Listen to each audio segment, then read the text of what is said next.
సాత్వికుడి లేదా బ్రాహ్మణుడి లక్షణాలు: తీవ్రమైన ధ్యాస, విశ్లేషణ, జ్ఞాపకశక్తి, నిర్భయత్వం, నిరాడంబరత, శుద్ధత్వం, దృఢమైన ధ్యాన కోరిక, వైరాగ్యం, దానం, తపస్సు, తన ఆత్మను మరియు ఇతర ఆత్మలను బాధపెట్టకపోవడం, స్వాధ్యాయం అంటే తన గురించి తాను తెలుసుకోవడం, దయ చూపించడం మరియు లాభ నష్టాలను పట్టించుకోకపోవడం. ఈ లక్షణాలకు వ్యతిరేకంగా ఉన్నవి అన్నీ రాక్షస గుణాలు. ఇవి ప్రాపంచిక బంధాన్ని మరియు 6 గుణాల తీవ్రతను మరింత పెంచుతాయి.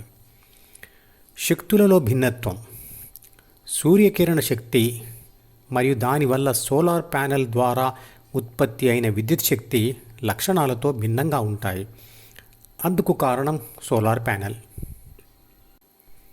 అలాగే తల్లిదండ్రుల ప్రాణశక్తి మరియు వారి సంతానం యొక్క ప్రాణశక్తి ఒకటే అయినా అవి అతుక్కొని ఉన్న ప్రాథమిక మనసు అనే పదార్థంలోని భిన్నత్వం వల్ల వారందరి ప్రవర్తనలో భిన్నత్వం ఉంటుంది.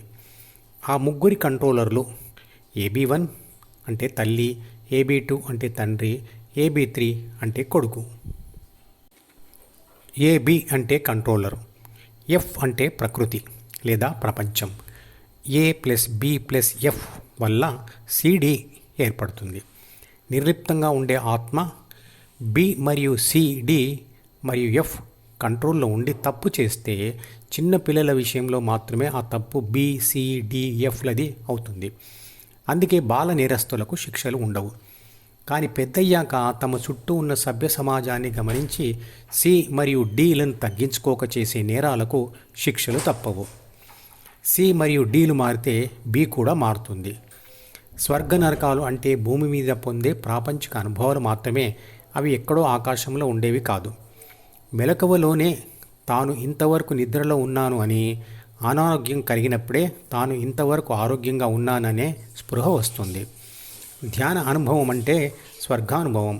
అంటే అంతులేని శాంతి మరియు ఆనందం కలిగిన నాడు తాను ఇంతవరకు గడిపిన ప్రాపంచిక అనుభవాలతో కూడిన జీవితం నరకం లాంటిది అని తెలుస్తుంది.